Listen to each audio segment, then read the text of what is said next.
Hey, and welcome to the third bonus episode of Self-Published. I'm Aziza Kibibi, and I'm an author and activist for the protections of women and children, and a media personality. I'm also a chef, a mom, and a survivor. This bonus episode is a continuation from the interview with my friend Damon Diddit.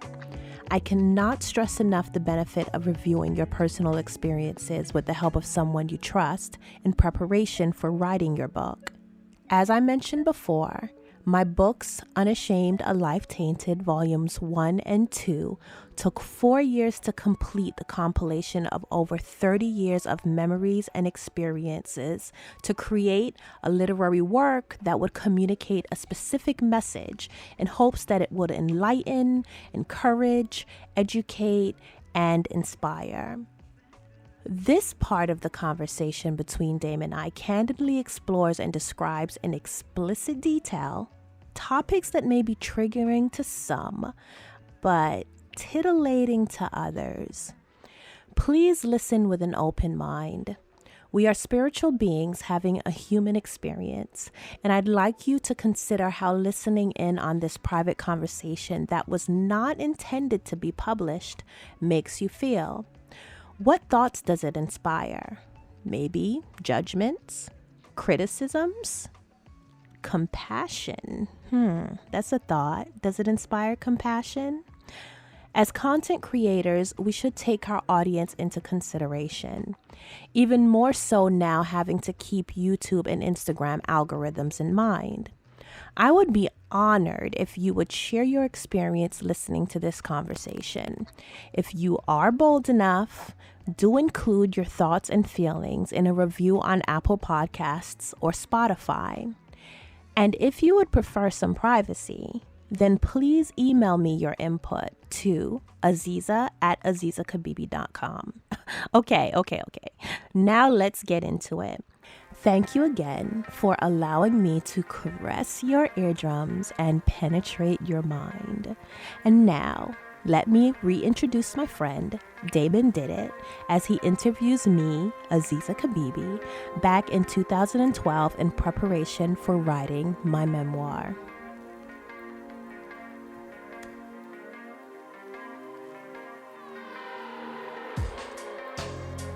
But for the little girl? Well, okay.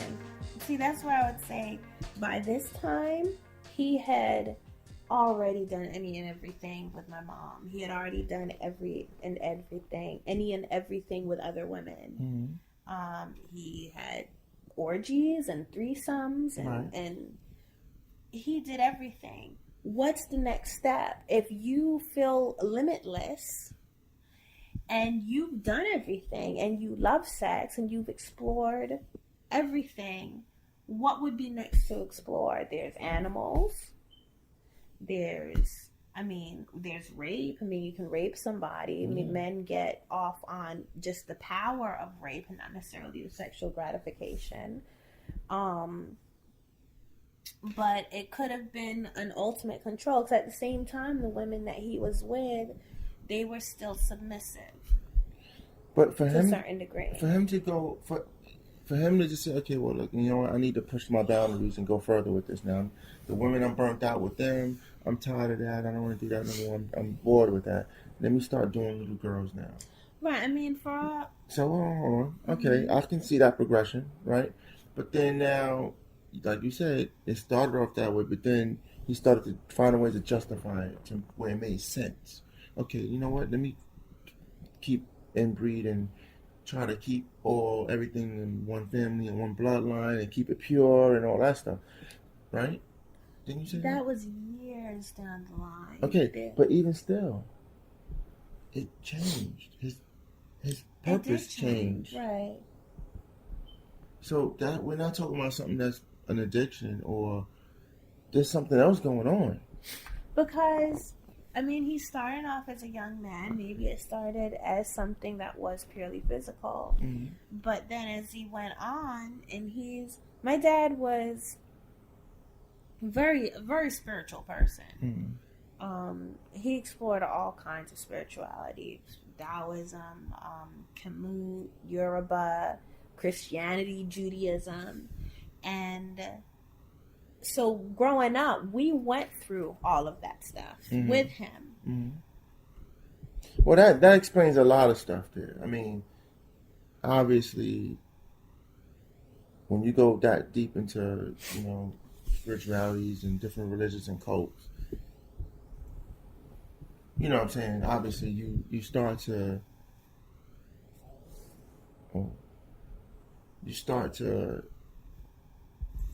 your mind takes you places. You start feeling like you can do certain things. You start feeling limitless. That's why I said. Well, I don't know about limitless. Well, I would say, you start buying into different prophecies, different oracles, different, when you start dealing with that, then you're not here. You're not dealing with this society. All right, when you start dealing with that, because that's something else. We can't see the spiritual world. Some. Huh? This is not everybody can, but some people can. But I don't know what they can see because I can't experience that. Right. So I don't know. You know what I'm saying? But as far as I know, we can't see the spiritual world. We might be able to feel it. Right. Can't see it. But all of the religions I just told you he was involved in wasn't necessarily cults. I mean, some was very respected African religions. It had nothing to do with, pedophilia. The only closest thing was, maybe they felt that when a girl started her menses, then it was time for her to start reproducing, and they got married early and stuff like that. But even then, they were still westernized. He still dealt with people that was here in America. And he never expressed to anybody that he had sexual relationships with his offspring, with his daughters. It was a progression. I feel like we're kind of jumping all over the place. Don't worry, that's all right. So I'm gonna start going. We're gonna jump around. We have to because, I want to hit the certain key moments and key points, and then within that, then we're talking about like the mindsets and some psychology and stuff like that. So we can't go from like in the psychology you're gonna do your book, right? You're not gonna go from A to Z. You're gonna kind of bounce around a little bit. So this is important. Like the first time is very important. okay. You know what I'm saying? So we got that out the way. The 8-year-old. Now, what was like the next encounter after that?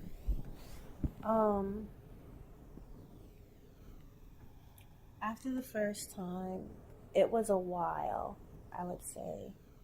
I mean, what I thought was a while. But you can't really remember. No, not exactly. Okay. There was... Okay.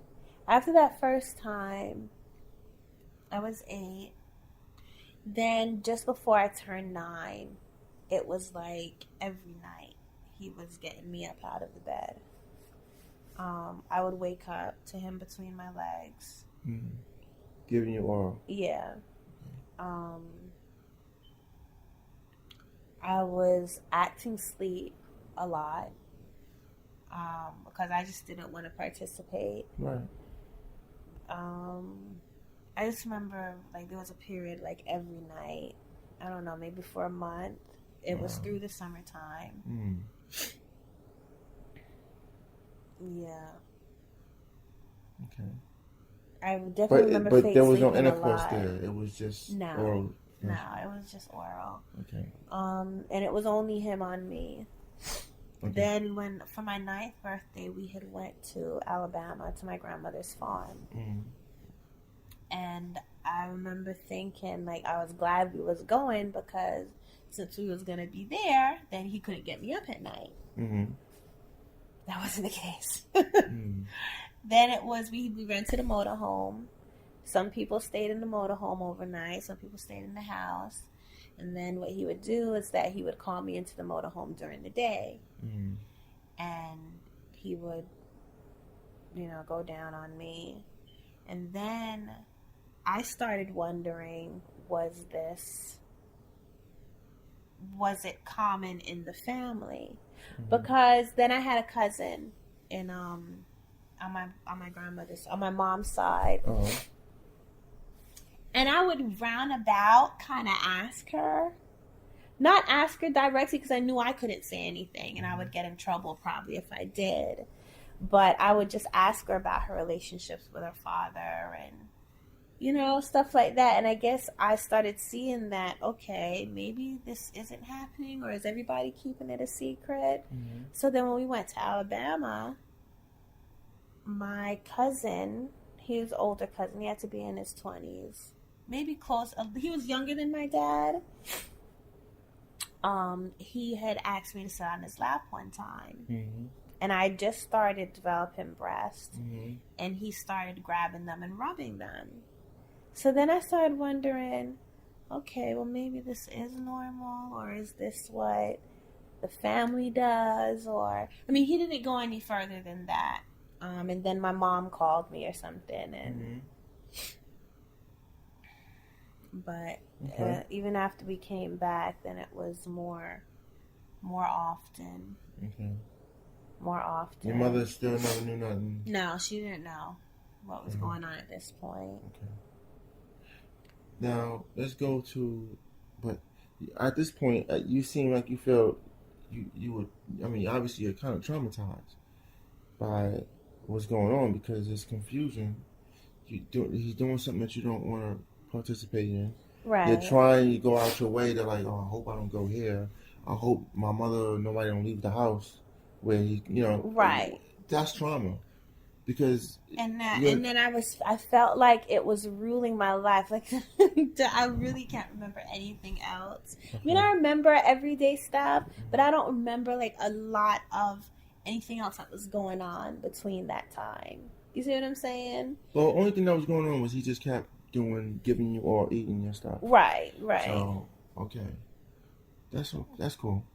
But the That's cool. well, the main thing what I'm saying is that we get it. As the reader, we get that for days and nights, for weeks, and maybe a few months, you were traumatized by this because you wanted to ask if this is normal, but you couldn't ask. Mm-hmm. You were trying to find roundabout ways of asking, getting information, but you couldn't do that. You was hoping and praying that, you wouldn't be left alone, so you wouldn't keep doing it. You had to pretend that you were asleep mm-hmm. when he was doing it because just so he can go away or anything. Like, you're being deprived of a lot. Mm-hmm. So that's a form of trauma. You know what I'm saying? And, that it has affected you then. Mm-hmm. And in some way, I can't see the ill effects of it now. You know what I'm saying? But I know it's something deep rooted in you that, like if I go to touch you a certain way, you might, yeah, I would easily say that. But let's jump to, okay, the first time there was intercourse. Okay, so we came back from Alabama, and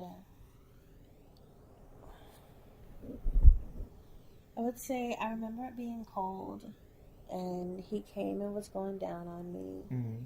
I was acting asleep. How old are you again at this point? I'm 9 now. Okay.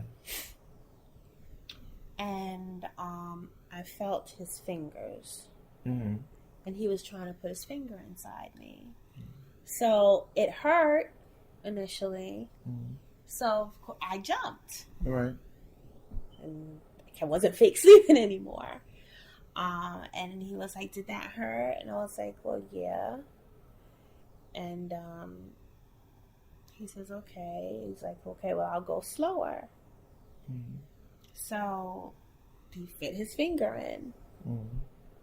And he asked me how did it feel and did I like it. I told him no, I didn't like it. And then he was saying, well, I have to relax. So now I guess he was teaching me how to accept it. Okay. So now that was included in the regimen, I guess. So every time now on, he give you some head, and then he's gonna put his finger in you, right, to just slowly work you into. Right. Okay. Then one night he came in and he woke me up. So now I'm like, fake sleeping isn't working. So now he would just wake me up, and as I remember thinking that he was getting meaner or more stern. Like it wasn't, he wasn't checking to see was I okay with it anymore.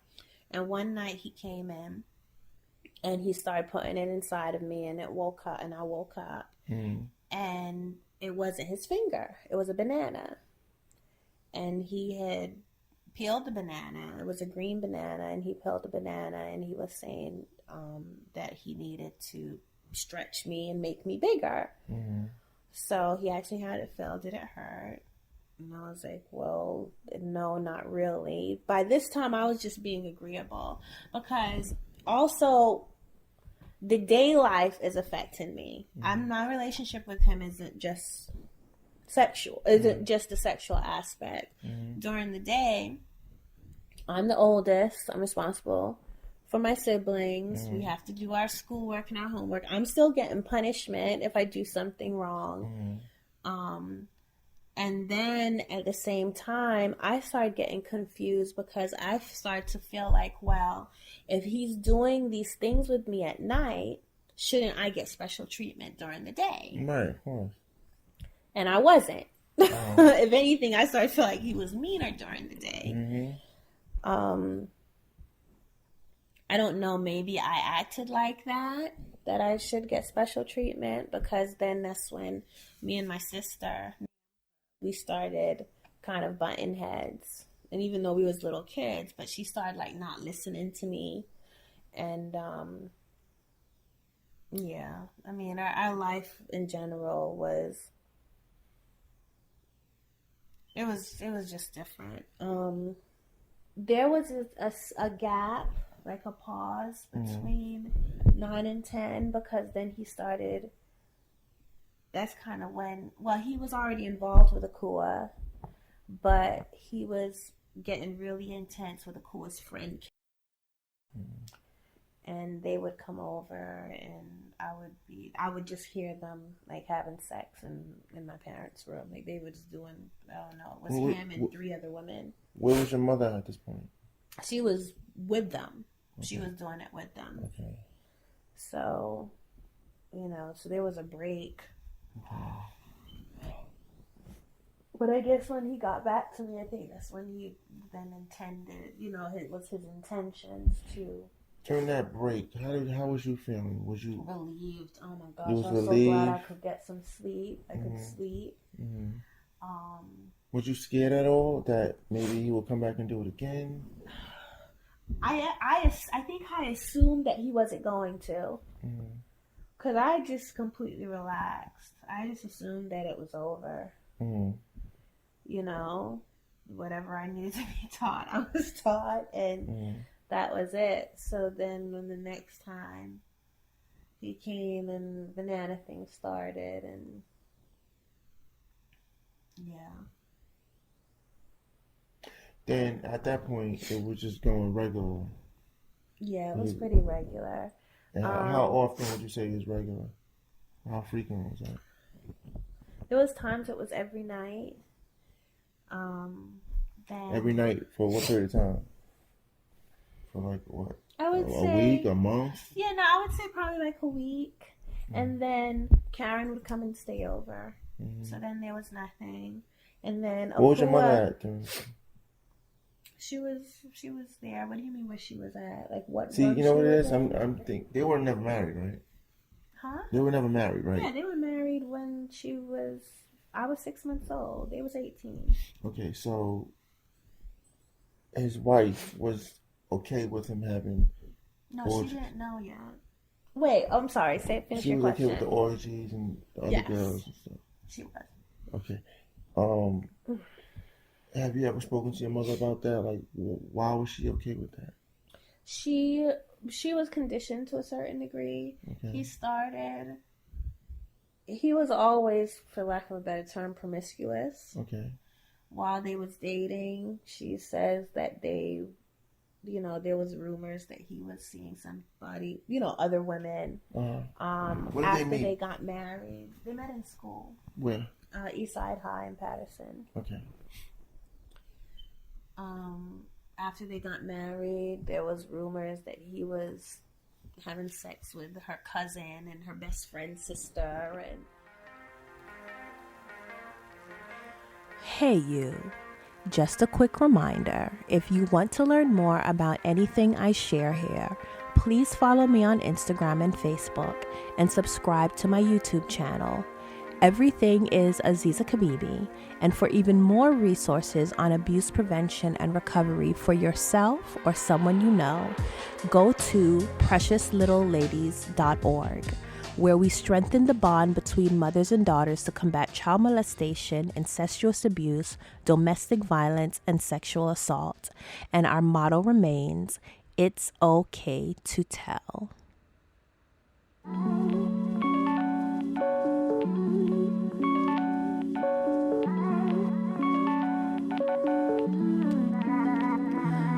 Ooh, that got intense. I'm sure you need to inhale and exhale to release whatever energy that came along with listening to those explicit details. If you want to learn more about Damon's work, please go to his YouTube channel, youtube.com/Damon Diddit, and definitely follow him on his Instagram. His cinematic projects are breathtaking and entertaining. Links are in the show notes, as usual. Thanks again for listening. I'm Aziza Kibibi, and until next time, be blessed, for you are such a blessing.